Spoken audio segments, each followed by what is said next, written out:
In my last review, I touched on how genres can emerge and evolve over time. Of course, the other side of that coin is that some genres can fall from grace and start to go into decline. Such is the case with big-budget arcade racers. For a while in the mid to late 2000s, it seemed like we had so many to choose from, but nowadays all we're left with is the perennial Need for Speed franchise and Forza Horizon, which still very much has one foot in the simulation camp. It's a real shame because it was one of my favourite genres. I've already talked about how much I love the Burnout franchise, but for my 40th episode, I wanted to talk about one of my other favourite arcade racing series. So strap in, you just won yourself a multi-day pass to the Motorstorm Festival.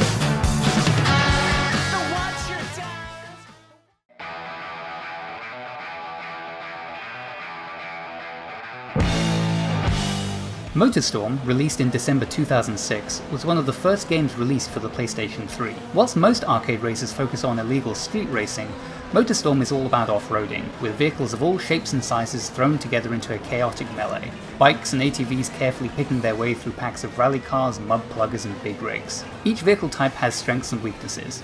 The smaller ones are more manoeuvrable and can take the safer upper routes and shortcuts that the big vehicles can't, but more weight means more momentum, which is very useful for smashing obstacles and smaller races out of the way or keeping traction in the mud.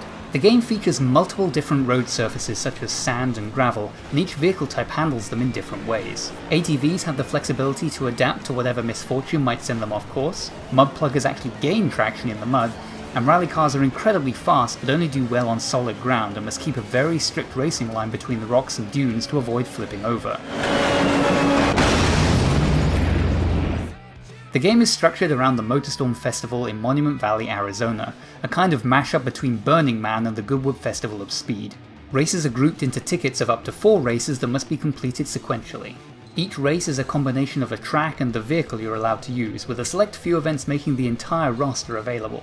An interesting twist is that the other races aren't always restricted to the same vehicle you are, which means that you get some very interesting combinations to deal with. Sitting up high in a big rig barging your way through smaller races feels very different than it does when you're the only person sitting on the starting grid with a dirt bike. The thing I like about the ticket system is the level of choice you get. At the start of the game you have access to 3 tickets, and by completing races you earn points which unlock more. You'll always have a choice of what to tackle next, and even coming second or third will make progress towards opening up more things to do. Something that a lot of racing games do is punish you for anything other than perfection, so it's nice to have a game that gives you something whilst you're still learning how to play. The event combinations that the game gives you subtly teach you the nuances of racing in the Motorstorm Festival. A track with big jumps that gave you no trouble the first time around when you were racing in a buggy suddenly becomes a lesson in air control when you're asked to do it on a bike that needs to land on both wheels in order to avoid smashing apart.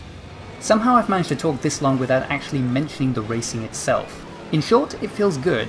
The different vehicles each handle uniquely, big rigs lumbering up to their top speed, rally cars power sliding around corners and bikes turning circles varying drastically depending on their speed. You also have a boost which is useful for accelerating past opponents on straights, or nudging you around a corner that you didn't quite judge properly. Just don't overdo it. Overheating your engine causes it to explode.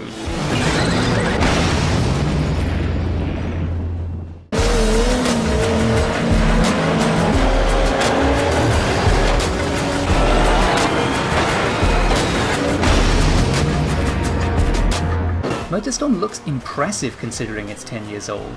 The real-time tyre tracks in the mud are a cool touch that not only look good, but also give you clues about what the best racing line might be. You can even move the camera around when the game is paused, marvelling at the flying mud and engine parts as you smash into the side of a cliff. Being set in the desert, the browns and greys do get a bit boring after a while, especially since there are only 8 tracks that get reused over and over. My main criticism of the game is that the menus are very stuttery and unresponsive. Selecting a vehicle is a tedious process as you wait for the models to load in and then drive on screen. Over the course of the game you unlock more vehicle models and paint jobs which look really cool and I would have loved to use more often, but they take such a long time to load up and the game doesn't bother to keep track of which one you used last time. Overall, Motorstorm is a very strong offering and showed off what the fledgling PS3 could do. But it took a sequel to evolve the formula and really show what the series had to offer.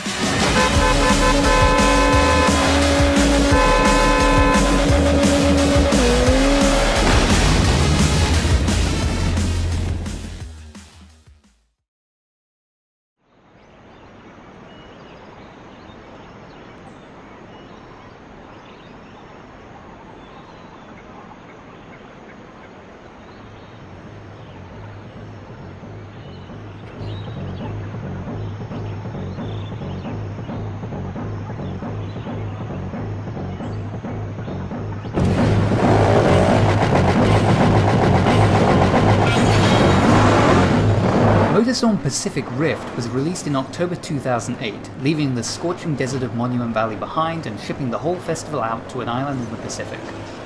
More than just an aesthetic change, the shift in location is actually the key to a fundamental upgrade in the gameplay of the series, managing your engine temperature. In the first game, the boost gauge was a pretty shallow system. You basically just needed to stop holding down the boost button to avoid exploding, and that's about as far as it went. Now though, the different environmental effects come into play.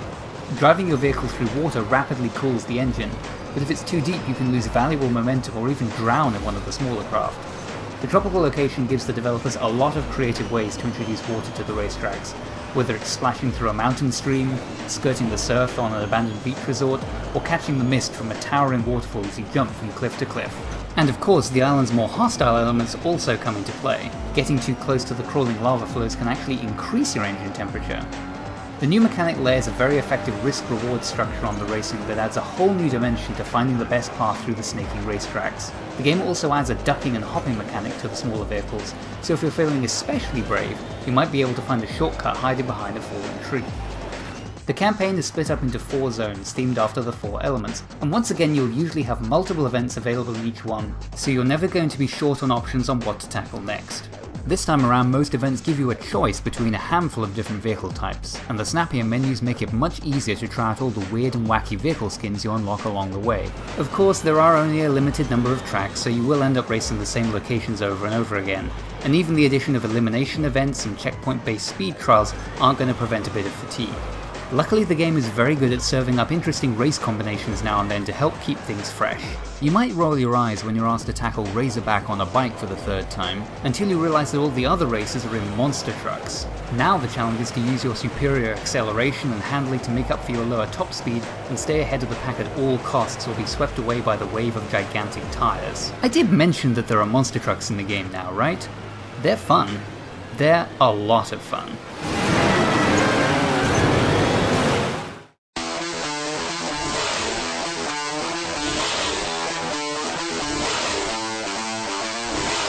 The thing that Pacific Rift does very well is create a feeling of just barely hanging on, which you might remember was one of the things I liked best in my Excite Truck review. Whilst Motorstorm wasn't a slow game by any means, Pacific Rift definitely feels faster. Ripping through the jungle at high speed is always thrilling, especially when a stray log or smashed husk of another racer can send you flying off course, and especially when you're pushing your engine to the limit just to stay ahead of an opponent as you approach the finish line. Something I really appreciate about Pacific Rift is the way that it leans into the violence of its racing. A subtle but key difference between series like Motorstorm and ones like Need for Speed is the use of licensed cars. Whilst it might seem like an advantage to be able to feature Ferraris and BMWs in your game, in practice it's actually more of a hindrance for a game like this.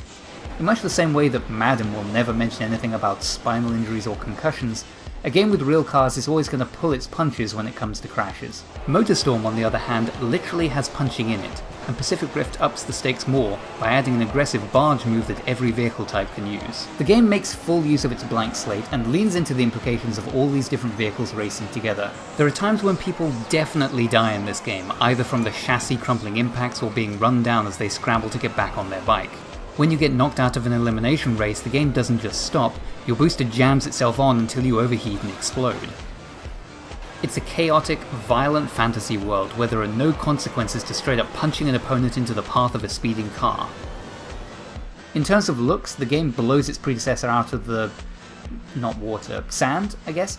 Compared to the muted colours of the desert, the island paradise has a lot of sights to see, even if you might get a little tired of seeing them after a while. It's also one of the first examples I ever saw of a game allowing you to stop the action at any point and take a picture.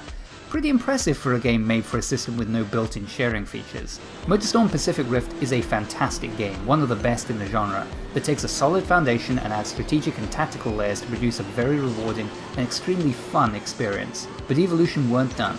They had even grander ambitions ahead.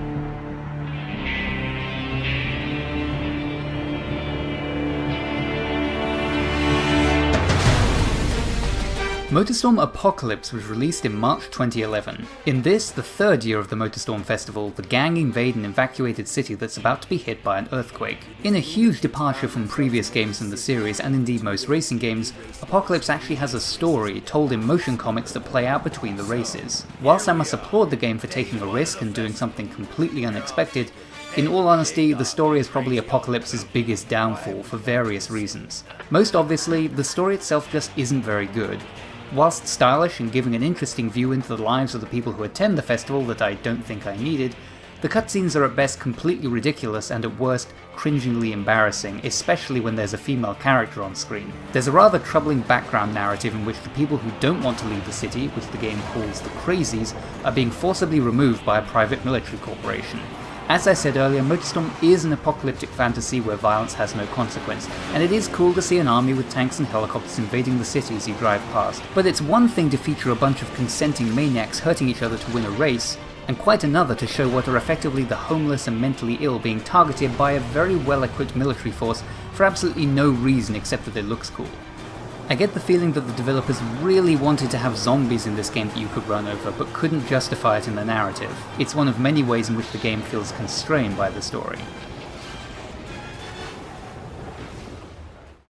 The linear narrative completely does away with the open-ended nature of previous Motorstorm games. You have to qualify on each race before you're allowed to move on to the next, and you never have a choice about what vehicle to use. It feels so limiting after Pacific Rift. The cutscenes are so unnecessary that the digital version of the game omits them entirely, and might actually be better for it since it doesn't need to go through the lengthy load times before each one. Unfortunately, this has the side effect of highlighting just how short the campaign is. I failed to qualify less than a handful of times over the 60-ish events that the game has to offer, which totals about 5 hours of single-player content compared to the dozens I put into Pacific Rift. If you win an event, you unlock a more difficult version of the race, but it's far less interesting than the gradual ramp of difficulty and clever track and vehicle combinations of its predecessor. Having fewer events does come with some benefits. The races have a more cinematic flair to them, with cars spilling out of amphibious craft or dropping out of planes, part of the city collapsing, or rifts being torn in the road as you thunder along. It reminds me a lot of Split Second, another great arcade racer that came out the year before. You even get some story-driven events that create interesting variations on the classic modes, like Ty's duel against rival racer Muerte as they scramble to make it back onto the carrier at the end of the festival, or Big Dog's last ride through the city being hunted by an attack chopper. The game frames close finishes with dramatic camera angles and slow motion, making the whole package feel much more like a blockbuster movie. It might be short, but there are going to be some memorable moments, both scripted and dynamic, over the course of the game's campaign. The narrow 2-day window seen from 3 different perspectives allows the game to reuse tracks in a more interesting way than previous games.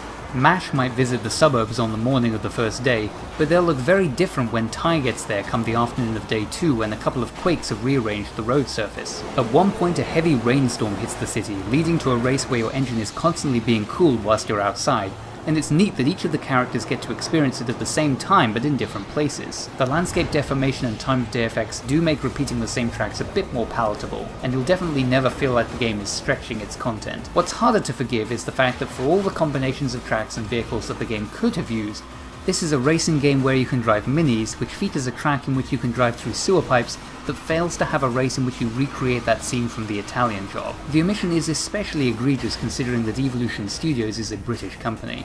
Amazingly, Apocalypse feels even faster than Pacific Rift, and the game definitely exceeds the white-knuckle benchmark set by its predecessor. The game takes advantage of its urban setting to add faster classes of vehicle like muscle cars, choppers and supercars that just wouldn't have worked on the rough surfaces of previous games. Most races begin with a rolling start and you no longer have to wait a few seconds for your boost to activate. You can tell that the game is optimized to get you up to top speed as soon as possible. The downside of all this speed is that sometimes it's hard to see where you're going, especially when stuff starts blowing up directly in front of you. The engine cooling mechanic is back with a couple of new tricks. As well as being cooled by the driving rain and burst water mains, the game introduces an air cooling system. Releasing the accelerator whilst your vehicle is airborne gives a nice little cooling boost, which adds yet another thing to think about in the chaotic scramble. There's no lava to speak of, but the Molotov cocktails and machine gun fire are creative substitutes. Taken on its own, Motorstorm Apocalypse is a pretty good game. It does some very interesting things in the scope of being an arcade racer and provides some teeth-clenching racing along the way. Unfortunately, the story-driven single-player comes at the price of the sense of freedom and experimentation that the series have previously enjoyed. So for me, it's always going to be the slightly underwhelming follow-up to one of the best games of its type.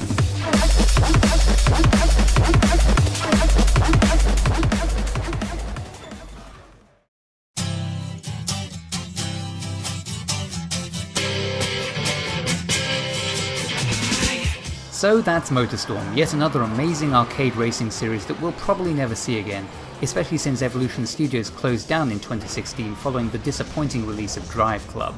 Let's hope that the ever-evolving gaming landscape allows ridiculous, fun, big-budget arcade races to resurface one day, or at the least it would be absolutely brilliant to see remakes of these games in 4K. Until then, I'll just have to plug in one of my old consoles anytime I feel the need to quench my thirst with gasoline.